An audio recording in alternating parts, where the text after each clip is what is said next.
রাজ্য সরকারের প্রকল্প আমাদের পাড়া আমাদের সমাধান শুরু হলো শনিবার থেকে।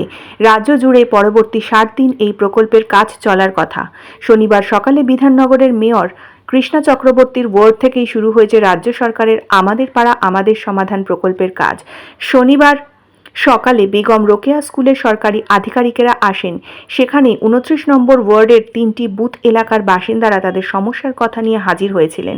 আধিকারিকেরা তাদের সমস্যার কথা শুনে নথিবদ্ধও করেছেন। এদিন সেই কাজ পরিদর্শনে যান মেয়র কৃষ্ণা চক্রবর্তী। তিনি বাসিন্দাদের সঙ্গে কথাও বলেন। তিনি সংবাদ মাধ্যমকে জানিয়েছেন, রাজ্য সরকারের সহযোগিতায় জনপ্রতিনিধিরা মানুষের কাছে পৌরসভার কাজ পৌঁছে দেন। এবার মুখ্যমন্ত্রী মমতা বন্দ্যোপাধ্যায়ের ভাবনায় অভিনব এই প্রকল্প শুরু হলো। বুথ স্তরে হাজির হয়ে সরকারি আধিকারিকেরা মানুষের সমস্যার কথা শুনছেন। বাসিন্দারা তাদের সমস্যার কথা জানাতে পারছেন, তাতে তারা খুশি। দেখুন, আপনাদের বলি যে আমরা এর আগে জনপ্রতিনিধি আমরা যারা কাউন্সিলররা এলাকার উন্নয়নের জন্য সরকার টাকা পাঠায় এবং আমরা সেটা দেখে কোথায় কি কাজের প্রয়োজন দিই।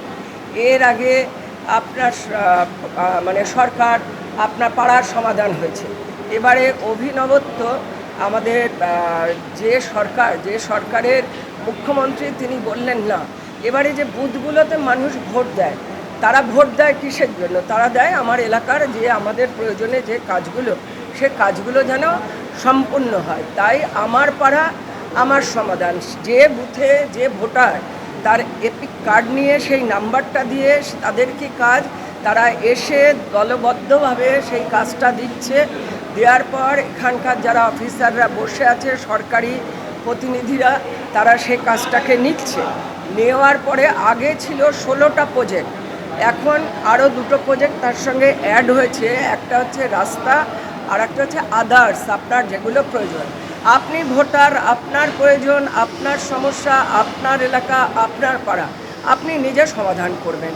এই যে ভাবনা, এই যে অভিনব, আপনারা বিশ্বাস করবেন না। দুর্গাপুজোর প্রস্তুতি যেমন শুরু হয়েছে, পাড়ায় পাড়ায় এই কাজটা নিয়ে মহিলারা, কাকুরা, কাকিমারা, বোনেরা এতটা উৎসাহ যে পরীক্ষা দেওয়ার মতন কি করতে হবে, কোথাও যাতে মিস না হয়, আমার কাজটা যেন হয়। আমি ভোট দিয়েছি, আমি ভোট দিয়ে নির্বাচিত করেছি, অর্থাৎ আমারও অধিকার আমার এলাকাটাকে সাজানো, আমার প্রয়োজনে আমাদের কাজটা হওয়া।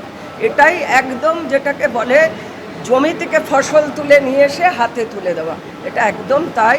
এবং আমি বাংলার মাননীয় মুখ্যমন্ত্রীকে ধন্যবাদ দেব যে আপনি যেভাবে মানুষের কাছে ঘরে ঘরে এলাকায় এবং বুথে যারা ভোট দিয়েছে তাদের সমস্যাটাকে আপনি মাথায় নিয়ে সে কাজগুলো মানুষের কাছে তাদের মাধ্যমে কাজটাকে এলাকায় পৌঁছে দিচ্ছেন। এটা বড় একটা কাজ এবং বড় মনের, এবং সত্যিকারের ভোটাররা আজকে খুশি। আমি ভোট দিয়েছি, আমার প্রয়োজন, আমি সে কাজটা করব। Bureau report, news 824।